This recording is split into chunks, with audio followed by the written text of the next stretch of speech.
It's 3:45, and I'm sitting with Byrne in the boardroom at the Diefenbunker. So maybe just to get started, could you talk a little bit about what your job was while you were here? My job when I was here, actually, I started my trade back here in '58. I was in the electrical trade. I worked as an apprentice here. And then I went from here ahead to Ottawa and worked with different companies there. And then eventually I came back here. They offered me a job. Actually, a chap by the name of Ken Armstrong, who was head over the office staff here, asked me if I'd be interested in coming back and working as a control room operator. It involved, my job here was to, whenever we had a power failure, our job was to, when the power went down, as the machine room operator would start, say, the diesels down in the lower level, which was the 4th floor down. And my job was to load each one of the diesels with so many, whether it be lighting or different motors, whatever, throughout the building. We had to totally transfer the building load onto diesel power. Diefenbunker visitors. Museum will be closing in 15 minutes. Please make your way to the nearest stairwell, proceed to the top level, then exit. Thank you. Anyways,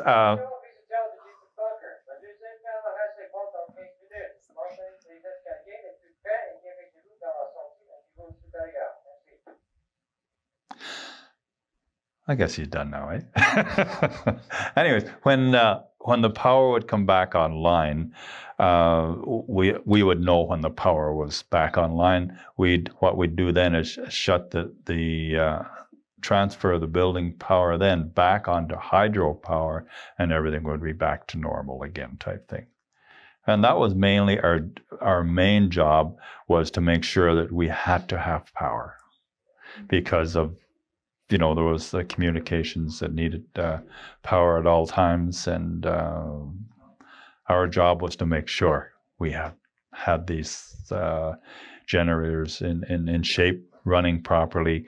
We used to have test runs once a week, and where they'd take the building load off of the commercial power and put it onto the diesel generator setup, and we did that once a week. Yeah. We worked shift work at the time. Actually, we were sort of fortunate. A lot of our fellows, me included, eventually got that we didn't like shift work. But at the time, it was great. We worked 5 on, 4 off, 5 on, 3 off, 5 on, 2 on, and then we repeated the whole cycle again. So it worked out great for us. Yeah. And while you were working, did you do that right at the start during the construction phase as well? No, not right at the beginning. That was when they were building the building. I was here when we were installing the electrical pipes and to accommodate the wiring. It was when I started here, it was just more or less a shell. It was, there was slabs where they poured concrete, to accommodate the different floors that we have here, to accommodate the different walls that you have inside. It was just like a regular construction site. And then I went from here to Perth for a while and worked over there. And it was another building, basically, that did the same thing as we did here, only it was about half the size. It only had 2 floors, where here we have 4 floors. Mm-hmm. But it was a backup for CARP in case we had a real war at the time, eh? So, yeah. During the building phase, what was the security like for the construction? Was it just like a normal sort of construction site, or was there additional security clearances? You had to be security cleared to work here. We came through the guardhouse, which still is the same one that's out there now as the one that we had to come through all the time. Only when in construction now, where the over where what we used to call the Junior Ranks Club. I'm not sure what they call it now, but we used to come through that gate. But then when the site was in full use, we came through the gate out here that we've come through right now. And we'd come through the tunnel this way. And in the beginning, during construction, we used to use the other end of the building quite a bit to come in. And actually, you could come in either way, but they usually came from the other. That's where the Junior Ranks Club is over there. That was the main office when I started here. Yeah. And once the building was operational and the military moved in, what were sort of the restrictions and security kind of stuff inside of the building? Getting in the morning and leaving at night, and where were you allowed to go in the building? I wasn't allowed to go very far in the building, except when we'd come in, we'd have to go through the 2 sets of doors. You'd come in what we call the airlock. You come run through one set of doors. They had a guard inside, and he had a camera where he could view who was in the airlock. If you weren't the proper person with the proper clearances to get into the building, you didn't get any further. That was it. Someone would come and escort you back out. If you were a worker here, then you were able to come in. You'd pick up a badge as soon as you come in at the desk, and you'd wear that while you were here. In my case, when I first started here as an operator, I worked in the control room. So I was allowed to go from here down to the kitchen, which is a very vital part of working here. The food here was unreal good. Unreal. There wasn't, I think they had probably some of the better cooks in the area working here. Some of the guys were just phenomenal. And also I could vary off to the machine room down there. I could go down there. There was 3 of us worked per shift. We could never leave our place unattended, because if we had a power failure, you had to be in your position in order to be able to do the work that we were hired to do. Yeah. They were very, very strict that way, and we had in the control room and the machine room, we had readings that we used to take every hour on the half-hour type thing.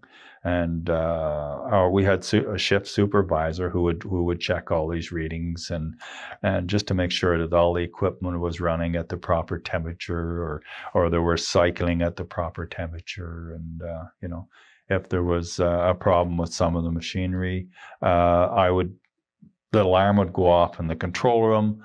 If I was the one that was in the control room at that particular time, I'd have to call downstairs to the machine room operator and say, listen, we got such and such a pipe that's not cycling properly. It could be a well, it could be a sewage pump, it could be anything.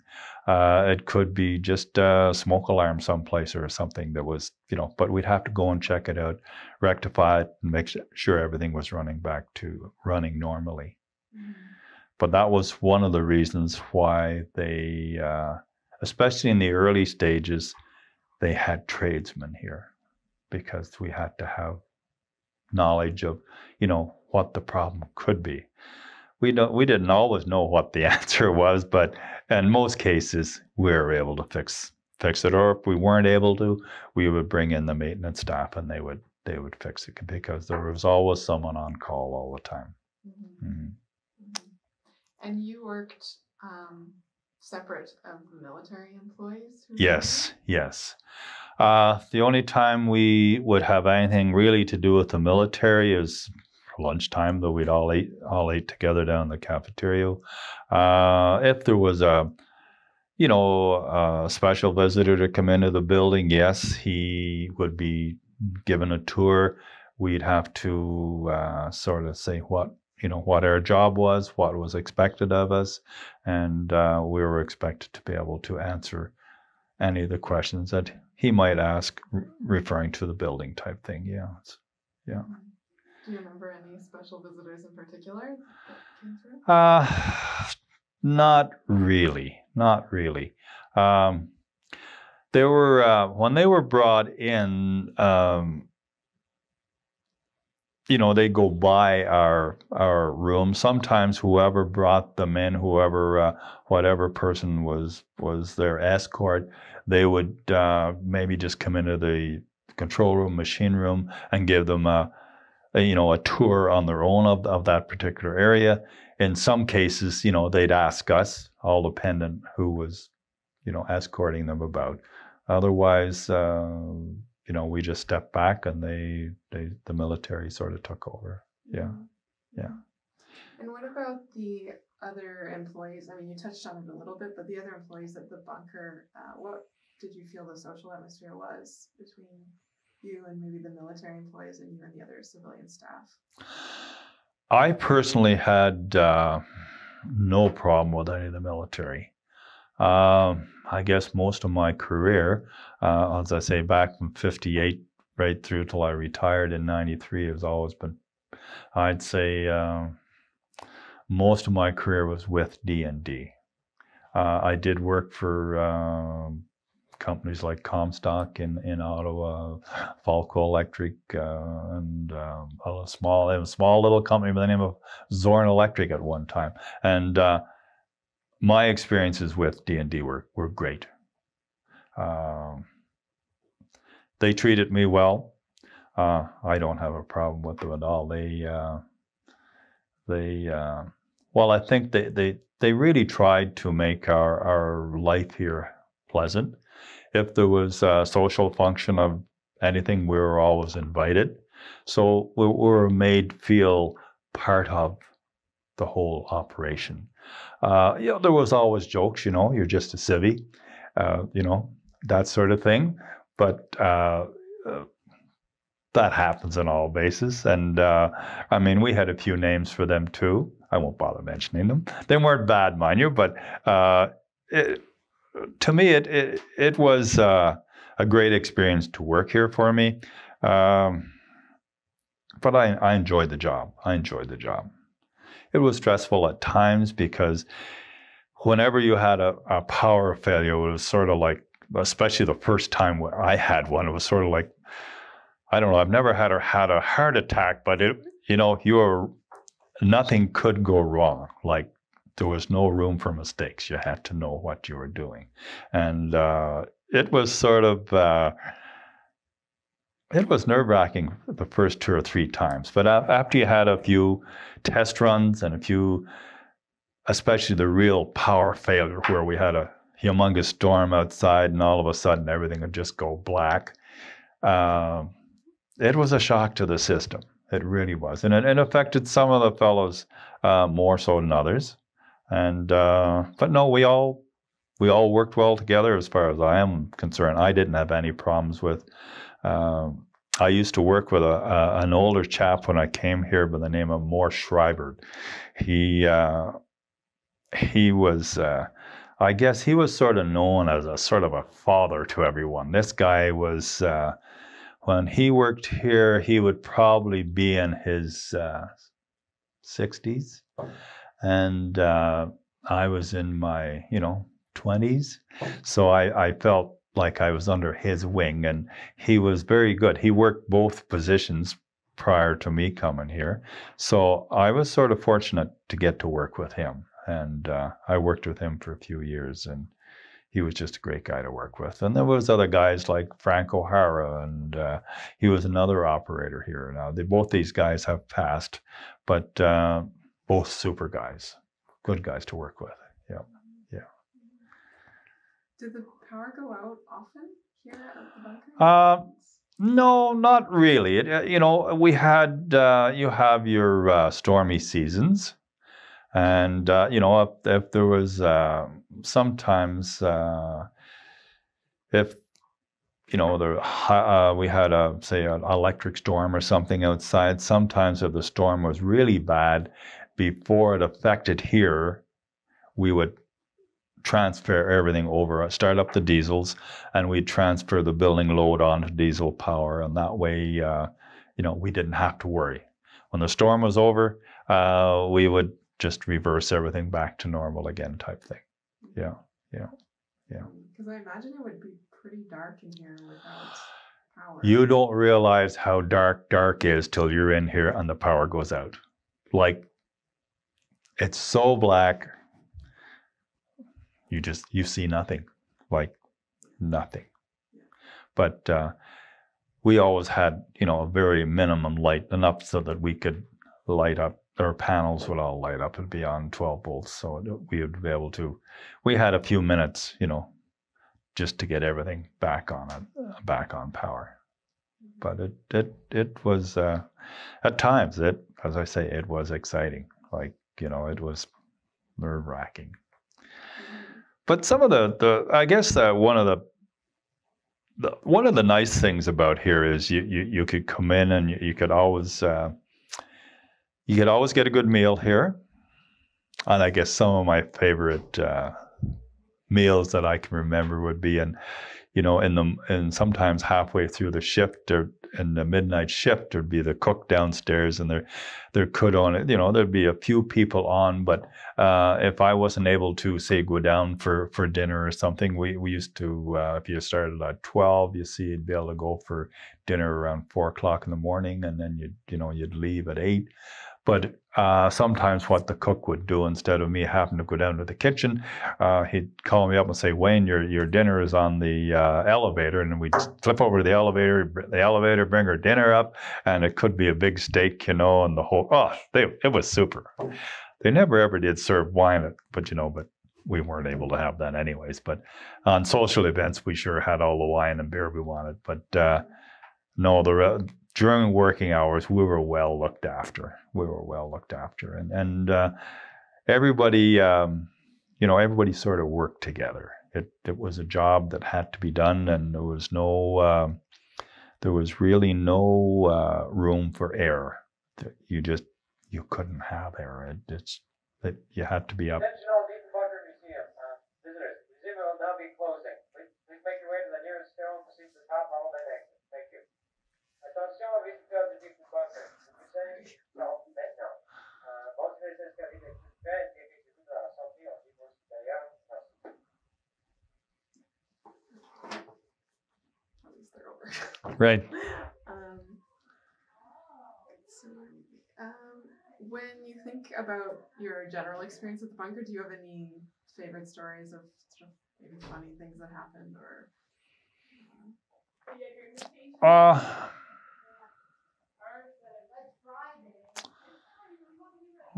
It's been so long that I'm sure there's been lots of funny things that happened.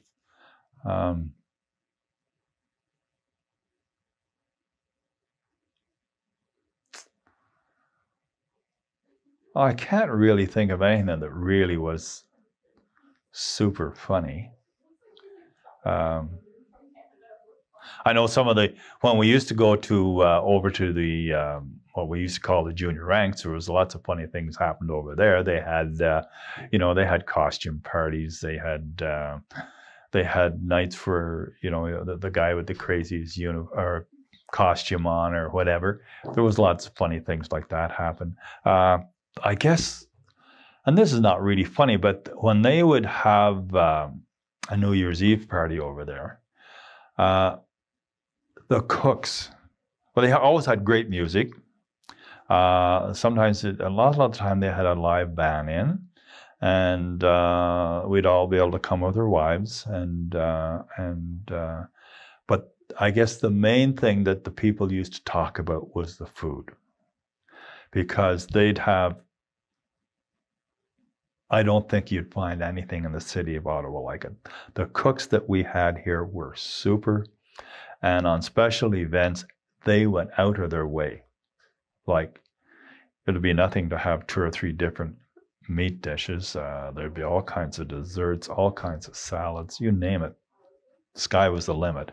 But we all sort of, paid for her dinner to go that night type thing. So everything was covered that way, sort of thing. The food was all paid for by the individuals that went. And I'm sure, I guess in some cases, maybe the bunker here supplied a little bit here or there, whatever. I'm sure that happens in all cases, eh? But no, it was super. It was just as, I guess if I had to do my life all over again, I wouldn't change anything as far as working here. It was good. It was good. Yeah, it was good. Great experience. Met a lot of great people, and it was just great. What about when you first started working here? What were you allowed to tell people about your job? Nothing. Actually, from beginning to end here, we were sworn to secrecy. When we come through that door, it's dead here. We weren't even allowed to discuss it with our families. And you know what we did here was the only thing we could say. We were, I was a control room, machinery room operator. If I have a power failure, I had to, be involved with the guy downstairs, started up the generators, got power back online. That was all I would tell you. There was, even yet, I don't particularly like to say what some of the things were here that happened. It was really, as far as I was concerned, none of my business. I was hired to do a job, and I did that. And the rest, things that went on in the building, whether it be with the forces or something, or they had a problem, I just, that was their job to look after their people. And we had our supervisors that we had to answer to. And no, I didn't interfere with anything else. There was a lot of communication, different areas where there was a lot of special type communication areas that from time to time we were able to go into some of them if there was a problem. Otherwise, we were not allowed in, and if we went into those areas, we usually were escorted. If there was a problem we had to fix. So no, we weren't allowed to. And I personally never carried any tales out of the building. That was part of the job, and we were sworn to secrecy type thing. So that was it. And I guess you just know that when you start, and as long as you don't start telling tales, then you never have to worry about what went on, or So that was sort of it.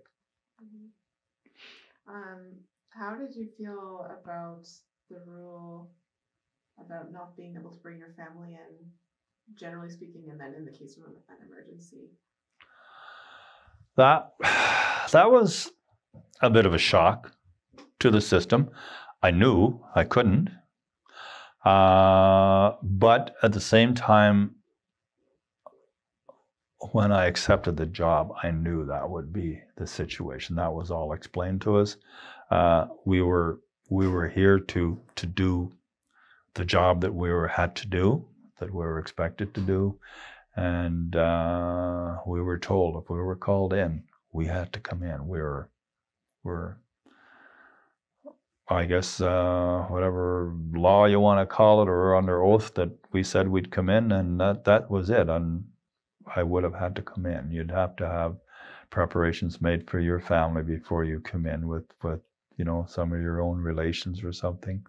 And I remember my mother-in-law, father-in-law, mom and dad being a bit concerned, about what would you do, and if your family, there was a war where there was some serious problems, what would you do? I said, I don't have a choice. I'd have to count on you to look after my family for me. And that was sort of it. Oh. Yeah. Were you working here during the Cuban Missile Crisis? That I'm not sure what years was that in. It was 62. No, I wasn't here in 62 because I think I was out. And then I came back. If I remember correctly, I came back in 67 or something like that. Because I was just, I spent 2 to 3 years, I think it was 2 to 3 years, I was in my apprenticeship here. And then I went outside to get more experiences at different types of work in the electrical trade. And then when I got my license, they invited me back here because I had been here. And I sort of knew the layout of the building type thing because of construction, but it was a whole different scene when I came back, because now all the areas that I used to work in, you can't go into. So, that was the way it was. Yeah. Mm-hmm. Yeah. Mm-hmm. Yeah. Were you ever here in any lockdown situations or that type of thing? Yes. Yes. I've been here, but they used to do what they call I'm trying to think of the proper word. They'd have what they call an exercise, and the place would be locked down. And I think I was here for as long as 3, 4, 5 days one time. And the fellows that were on shift, they just rotated. There'd be the shift that was here would stay, and then the next shift they would be off, and then those 2 shifts would just rotate. Yeah. Yeah. So during that period, you would sleep in the bunker? Yeah. Yes, we had an area where we go and get a little shut eye, and then back to work. And yeah. It was quite an experience. I'll tell you. When you shut the light off in your bedroom, you knew well it was dark. Let me tell you, though, you didn't have to worry about the sun in your eyes. It was really dark. Like, it was. Some guys that I think the first couple of times they had to stay here, it sort of bothered them a little bit, because it was just dark, and then the whole area was like we were in the lower section, and it was quiet. Like, you didn't hear anything. There wasn't a sound of anything, So it was pretty quiet. Yeah.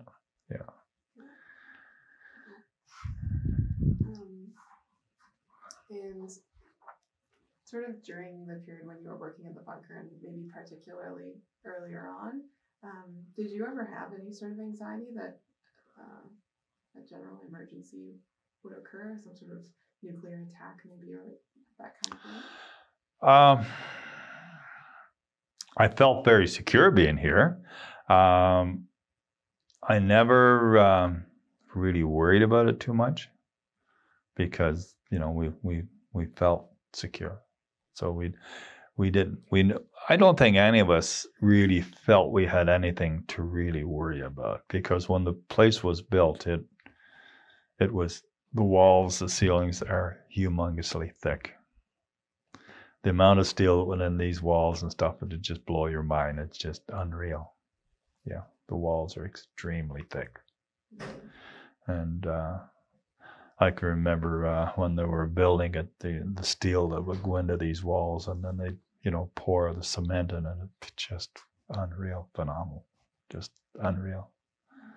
The vault, especially downstairs, you can walk totally around the vault. You can actually, if you had a ladder, you can go over the top of it, but you can't go underneath it. But you could go over the top of it, and you can walk all the way around it. And they used to have, I shouldn't say they used to have, they probably still have down there, is they had mirrors, so that you always felt that you could always see all the way around it at one time, Yeah. We used to have to do, or the machine room operator or the relief operator, sometimes he would do checks in the downstairs area around the vault, we just make sure there was nobody in there type thing, we just look in through the door. Of course, you can see all around because of the mirrors.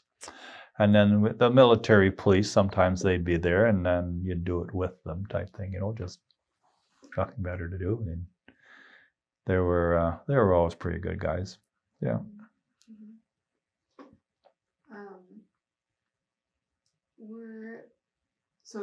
Sorry, to go back just a bit, you found then that knowing the construction of the building and working in the bunker and knowing it so well, that was a reassurance for you then? Oh yeah. It was, I felt it was probably one of the safest places on earth, really, because at the time it was built, it was the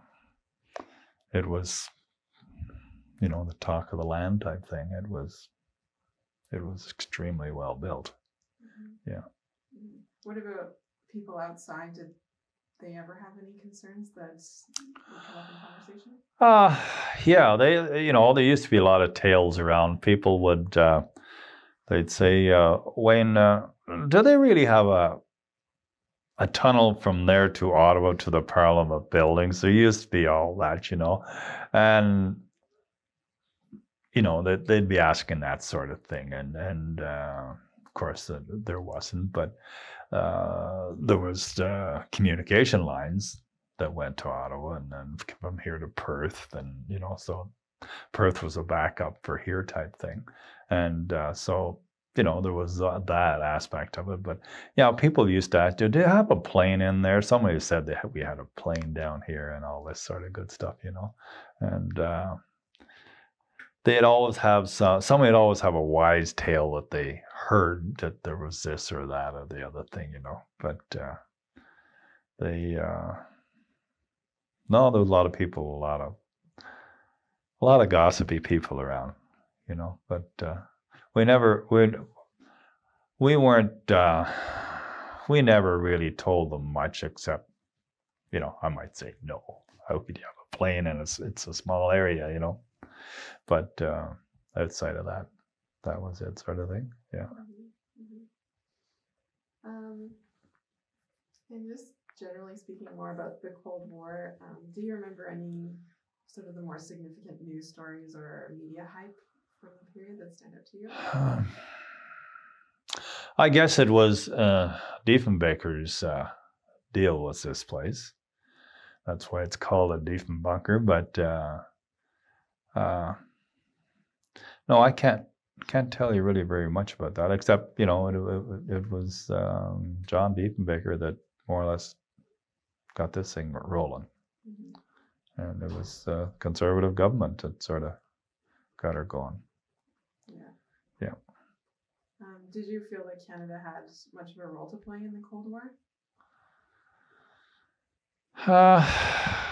Well, in the communications end, I felt Canada probably had as good a role as anyone, or as big a role as anyone, because of this place. And outside of that, like I wasn't in the military, so I felt I was sort of part of it, but yet not part of it type thing, Yeah. What kinds of things did you know about the Soviet Union at the time? Really nothing. Really. I didn't know much about it, to be honest with you. No. There was no discussion of it in newspapers and that kind of thing? No. Not that I can remember. No. And sort of on a similar line, communism, were you aware at the time of what that was? And I was aware of it, but really didn't know a whole lot about it, because again, I was in the civilian end of it, and I really didn't have much. I guess at the time, to be honest, very interested in it. Life was busy, and you just carry on with your everyday life type thing. And I used to come in here, do my job, go home, and carry on with life. Yeah. Just a couple more questions here. How did you react when you heard about the fall of the Berlin Wall?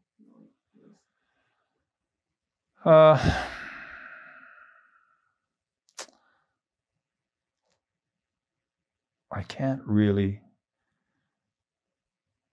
answer that properly. I really can't. I guess I probably totally didn't understand it, and so it was hard to have a feeling one way or the other type thing. That was, I guess, the only way I can answer that for you. And finally, the last one, do you or why do you think it's important for people today to remember the Cold War and this bunker here? Well, I think this building is probably a very, very educational building for our youth coming up. I think it's past history. I think it's great that that there's someone that is doing these interviews. Not that I feel that I can help that much, but I think our young generation should know that there was a place like this, that somebody thought of a place like this to protect our officials and our government people, and and protect our most secret files and stuff. That was all to come here, if there ever was a real situation, eh? And that's what this building is all about, to protect our own files for Canada. Yeah. But they have, there are more than just this building throughout Canada. There's more of them around, that's for sure. Mm-hmm.